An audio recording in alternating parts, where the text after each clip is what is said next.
Buenos días y bienvenidos a un nuevo programa de La Voz del Faro. Hoy tenemos con nosotros a Javier Martínez, que es el director del Ministerio de Educación. Javier, buenos días. Hola, buenos días. Aunque vamos a repasar un poco toda la actividad que tiene el Ministerio de Educación, de alguna manera me gustaría preguntarte cómo te llega a ti el ofrecimiento de la delegada del Gobierno para hacerte cargo de la dirección provincial. Pues me llega, como no puede ser de otra manera, a través de una llamada. Ella se pone en contacto conmigo y me dice que quiere hablar de este tema y hablamos. Y bueno, Ori es una persona con la que yo he tenido relación durante mucho tiempo. Estuvimos juntos en el partido durante aquellos años ya hasta el 2008, ¿no? Y bueno, ella me ofrece la posibilidad de que yo sea el director provincial de educación y yo le digo que sí, primero porque es Ori, segundo porque me parece que era un reto interesante, cosa que le estoy muy agradecido que pensara en mí, porque es verdad que yo dejé de militar entonces, en el año 2008, y no, aunque digamos que ideológicamente estoy muy próximo, pues no soy militante del partido. En concreto, decía que ha aceptado porque hay un reto importante. ¿Cuál es el reto que tiene hoy día la Hombre, yo educación en creo, Ceuta? el reto de la educación es permanente en Ceuta, ¿no? Nosotros tenemos un reto permanente porque tenemos que mejorar y tenemos que trabajar muchísimo en esa mejora. Hay sectores importantes, ¿no?, como puede ser la educación o la sanidad, que en esta ciudad hay que trabajar mucho para mejorar los resultados. Y en educación, por mucho que se haga, nunca vamos a llegar. Todo el mundo sabe que nuestros resultados, nuestros logros escolares no son buenos y que, por lo tanto, el reto es día a día. Tenemos a muchos niños y muchas niñas que todavía no consiguen llegar a adquirir las destrezas y las competencias que queremos que tengan, y por lo tanto tenemos mucho trabajo por delante siempre. Y aunque hablaremos ahora de equipamiento, de problemas escolares, hablaremos del abandono temprano de las aulas, pero desde que estás en la dirección provincial, ¿cuáles han sido los principales objetivos, las primeras decisiones que habéis tomado? Bueno, las primeras decisiones que hemos tomado, independientemente de los cambios de las personas, que también los ha habido, hay un nuevo equipo, ¿no? Primero porque yo dejo la jefatura de inspección y entonces hay que sustituirme, y me sustituye un compañero que ya estaba aquí con destino definitivo en Ceuta, y hay una nueva unidad de programas con personas que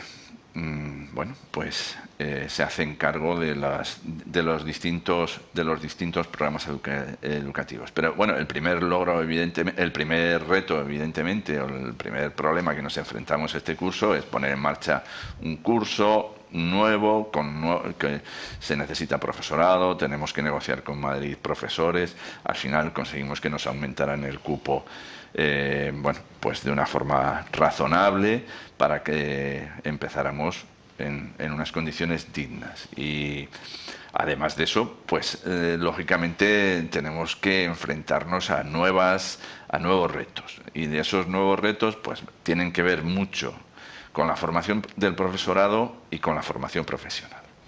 Bien, vamos a empezar por alguna de las cuestiones, el tema de los equipamientos. Hubo una rueda de prensa que usted hizo en la delegación del Gobierno después de venir de entrevistarse con el secretario de Estado. Sí. Y ahí se levantó cierta polémica porque dijo que la ciudad no había cumplido con su parte a la hora del problema del Brul. ¿Todo eso está solucionado ya? Bueno, todo eso está en fase o en proceso de solución.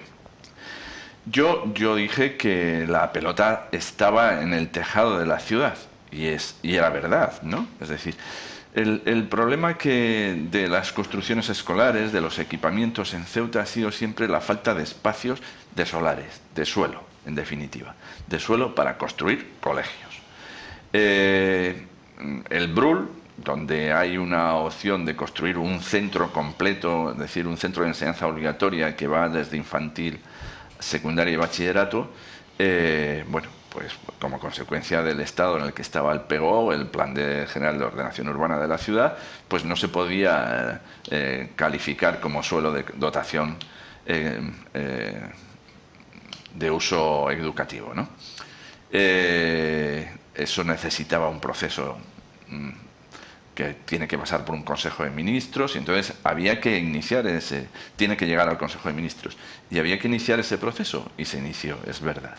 Y es verdad que la ciudad ahora mismo ha remitido al Ministerio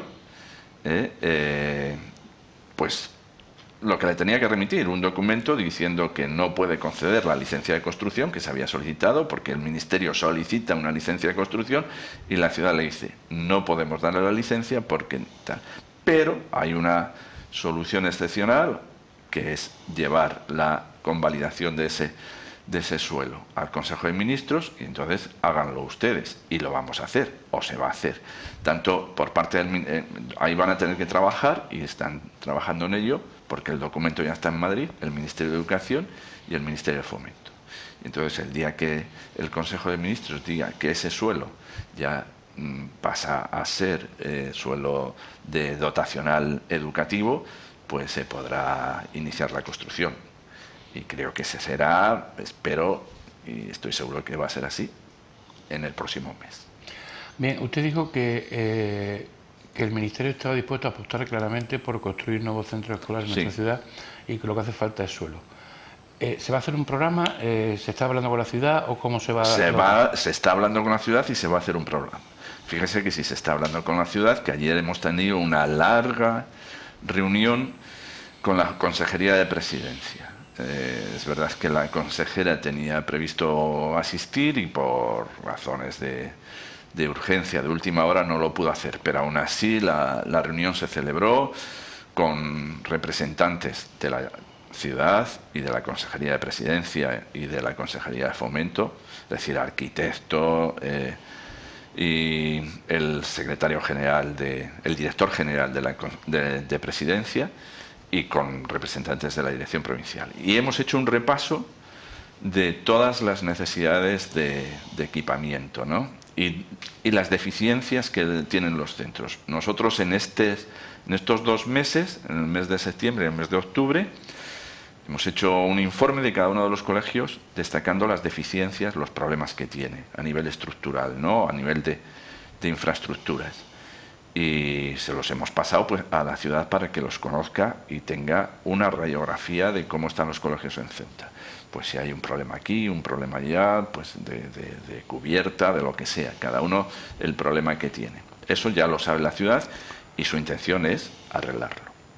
Y también hemos hecho una programación de inversiones, ¿no?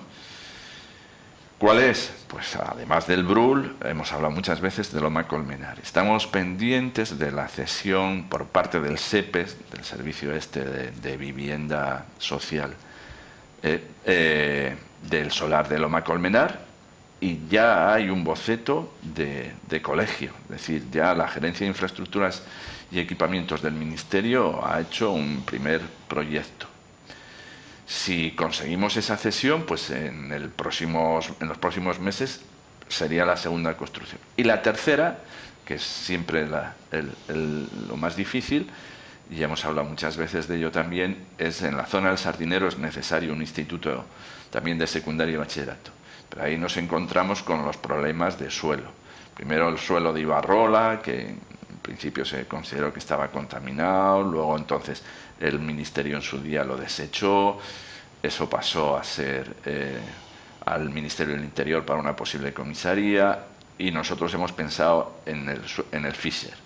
Pero ¿qué pasa con el Fisher? Que es de defensa, y bueno, defensa tiene siempre dificultades para ceder suelo, y en ello estamos. Ayer mismo por la tarde, yo esto lo estaba hablando con la delegada del Gobierno, vamos a hacer un intento más con el Ministerio de Defensa, a ver si cede ese suelo, y si no tendremos que buscar una alternativa. ¿La alternativa no podría ser la fábrica de harina, la antigua fábrica de harina?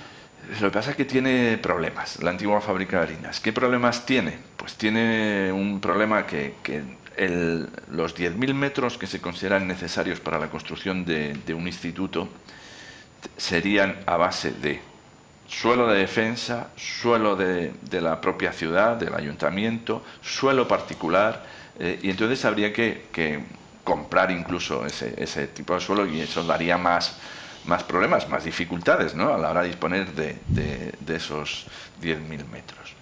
Entonces, si con un solo propietario ya tenemos problemas, con 3 o 4 pues tendríamos más. ¿La construcción del colegio en Loma Colmenar conllevaría el derribo en su día del Príncipe Felipe? No. El Príncipe Felipe tiene que seguir existiendo, y además hay una buena noticia, y es, por ejemplo, que la Nacional 352, me parece que se llevaría el gimnasio. Bueno, pues ayer me han dicho que el gimnasio del colegio, que está previsto que se rehabilite, se restaure un poquito porque está abandonado, en su momento se abandonó, no se pintó y tal, y entonces el colegio va a seguir teniendo su ubicación donde la tiene. Eso es inevitable, mientras exista el polígono del Tarajal y mientras exista el porteo, pues la zona va a tener sus conflictos y sus problemas, pero en principio podrían convivir los dos. Si al final, y estamos hablando ya a un larguísimo plazo, pues no fuera necesario, pues evidentemente por la propia ubicación y las dificultades que presenta la ubicación, podría dejarse para otros usos, pero en principio no. En esa reunión que tuvieron ayer con el equipo de la Consejería de Presidencia, de alguna manera, y así lo publicamos hoy, se ha tomado una decisión, y es que en vez de tener los propios centros, las propias juntas directivas de cada colegio, equipo directivo, el contacto con la ciudad para obras y eso, lo ha centralizado todo la dirección, el ¿no? ministerio, sí. Lo tenemos nosotros. Hay una persona desde el 1 de septiembre ya, que es un técnico, y él es el encargado de valorar. Sobre todo lo hemos hecho por unas razones estrictamente técnicas, ¿no? El director de un colegio puede ver, pues, una grieta y puede valorar y decir, bueno, esta grieta tiene peligro para los niños, ¿no?, para la integridad de los alumnos, pero él no es un técnico, y esa valoración técnica la tiene que hacer alguien, en este caso un ingeniero en edificación, que es el que, a través del informe, pues valora la urgencia o no la urgencia, el problema, incluso hace una valoración de tipo técnico, cómo se puede arreglar, ¿no? Vamos a poner un ejemplo.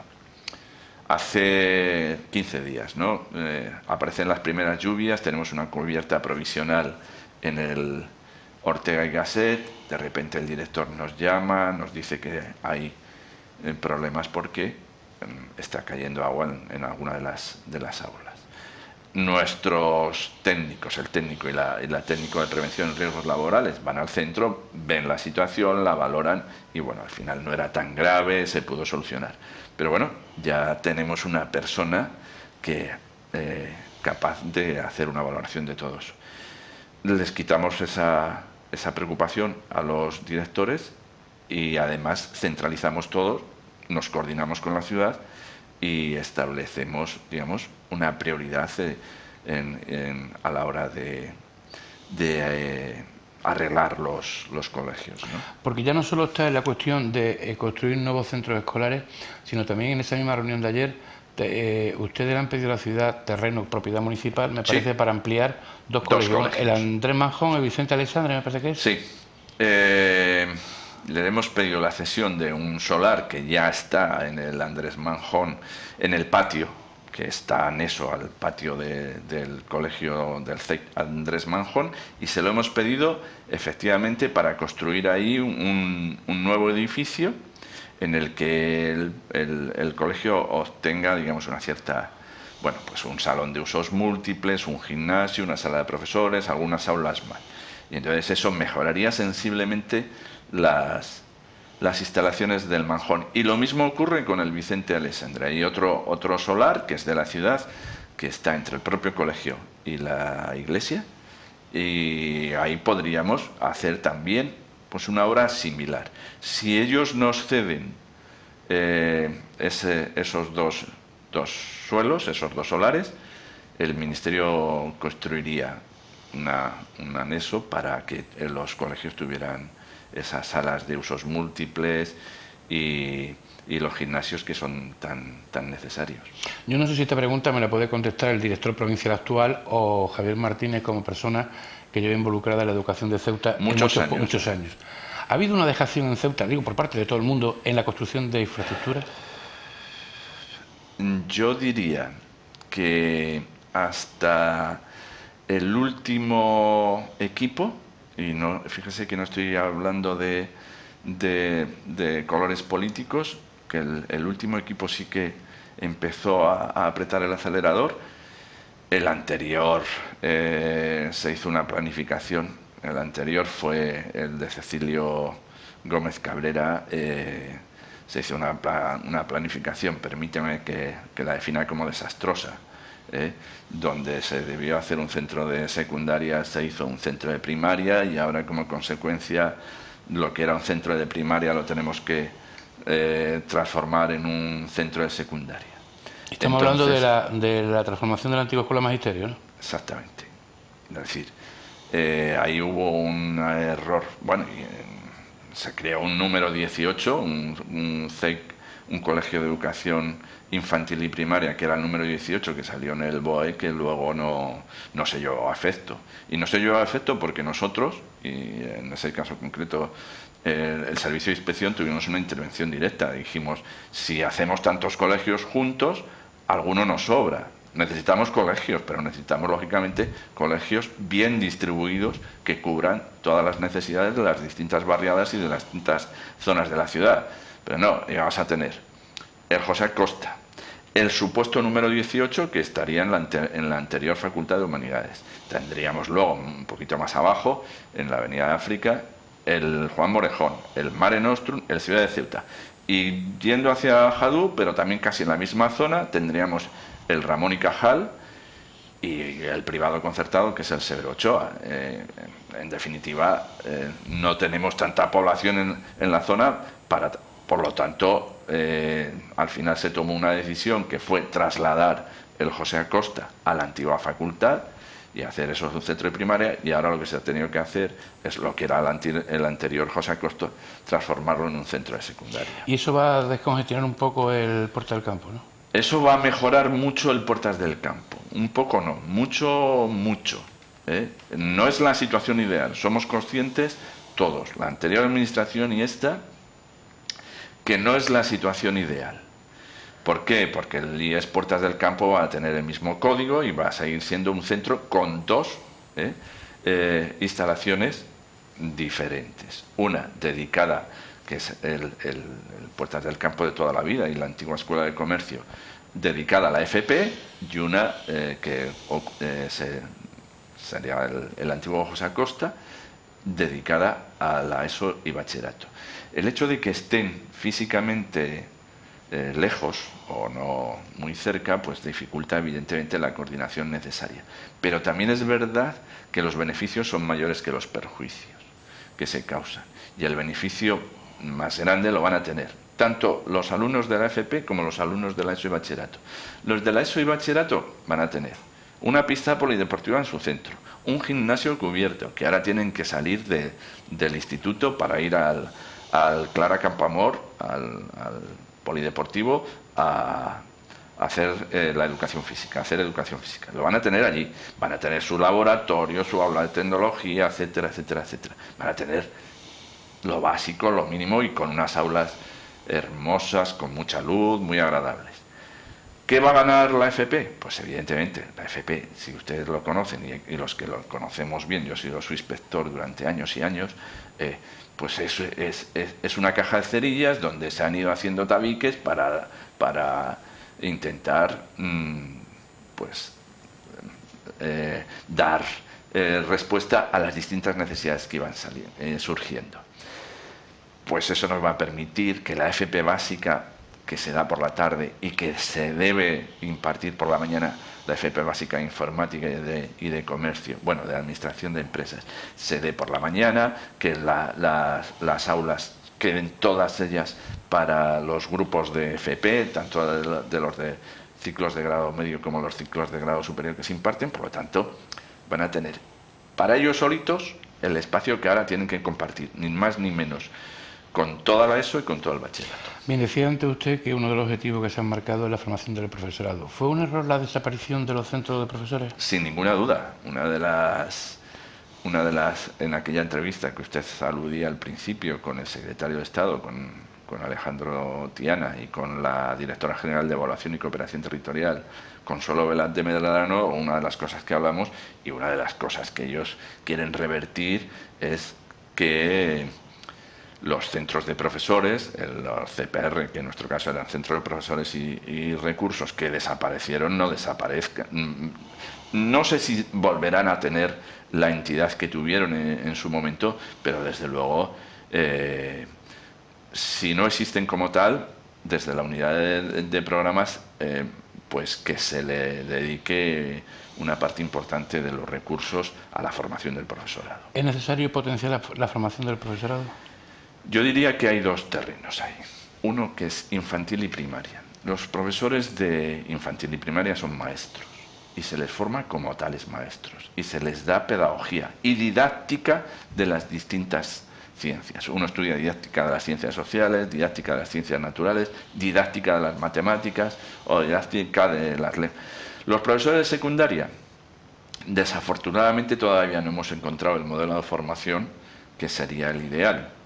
Pero un señor que va a ser profesor de matemáticas, excepto ahora que hace un máster en especialización didáctica, que como toda la vida es mejorable, a lo largo de su carrera no ha estudiado didáctica de las matemáticas. Entonces nos encontramos gente que pueden ser muy buenos matemáticos, pero que no son capaces no son buenos enseñantes de matemáticas.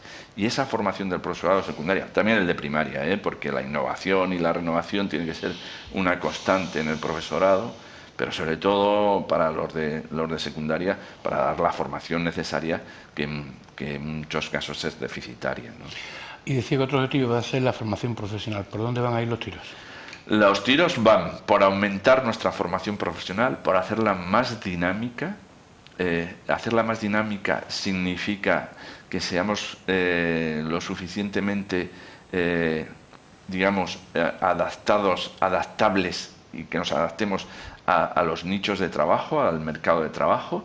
Y si necesitamos cambiar un ciclo formativo y darle una pausa, como se ha hecho con el de frío y calor, y volver a retomarlo en un momento determinado para que no se sature el mercado de trabajo, hacerlo. Y también estar muy atentos a las necesidades, digamos, que la sociedad demanda y que la empresa demanda. Eso lo vamos a hacer cambiando y poniendo nuevos ciclos formativos. Por ejemplo, pues tenemos la intención de ver algunos ciclos relacionados con el ciclo del agua y con las energías renovables, pero también con otros terrenos, como puede ser los vídeos y los videojuegos de 3D, etcétera, etcétera, que tienen muchísimo campo de expansión, como sabemos, que hay muchísima gente trabajando en eso, y nosotros ya hemos iniciado de la familia de imagen y sonido, un ciclo en el IES Luis de Camões, pues a ir por esa línea, y sobre todo también por la formación profesional dual. La formación profesional dual que, como sabemos, es la que combina la formación en los centros de FP con la formación en la empresa.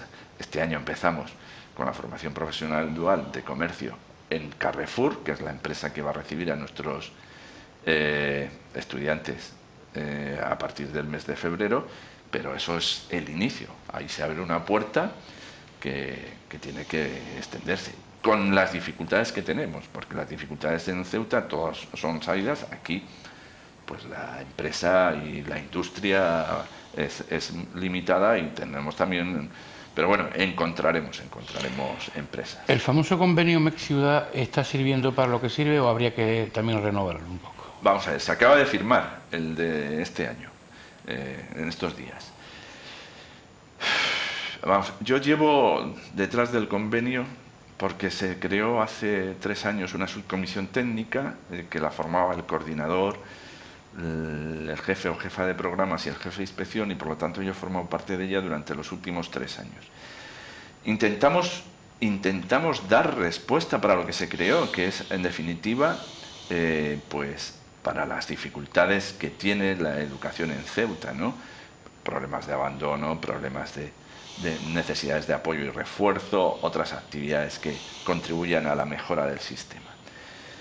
Poco a poco eso se diluyó y entonces le hemos intentado dar un nuevo, digamos, giro a la situación para que si hay que hacer aulas de inmersión lingüística, pues los maestros que en su día se contrataron en convenio, pues trabajen en la inmersión lingüística o trabajen en apoyos y refuerzos en determinadas áreas y por ahí vamos, y ahí seguimos. ¿Se va a poder en Ceuta alguna vez bajar esas tasas tan altas que hay muchas veces de abandono escolar? En poco tiempo no. En poco tiempo no. Los cambios en educación no se producen de hoy para mañana, ni mañana vamos a obtener unos resultados magníficos si hiciéramos el PISA y tal, o en las evaluaciones de diagnóstico que nos hacen. Pero a la larga sí, a la larga seguro que sí. Y además en eso yo soy optimista, pero bueno, un optimista a corto y medio plazo. No a corto plazo, sino a medio plazo. ¿Por qué? Pues porque ahora todavía tenemos ese abandono escolar temprano, entre 18 y 24 años, que estamos recuperando a través de los centros de adultos.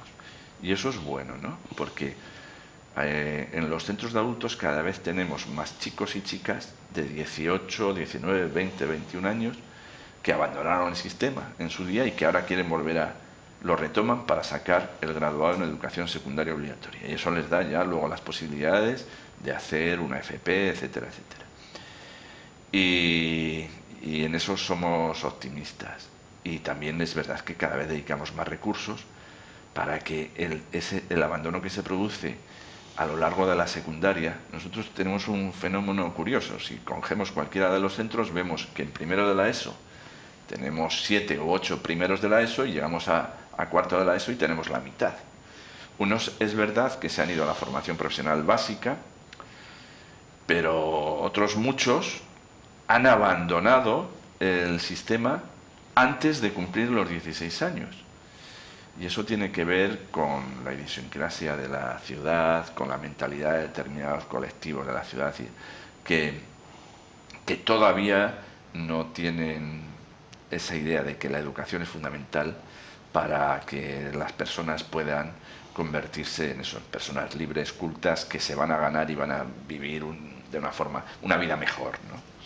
Bueno, Javier Martínez, hemos llegado al final de la entrevista. Muchas gracias por haber aceptado esta invitación del Grupo Faro y hasta una nueva ocasión. Bueno, pues muchas gracias a vosotros por la invitación. Yo he estado encantado. De acuerdo. Y nosotros nos despedimos hasta un próximo programa de La Voz del Faro. Buenos días.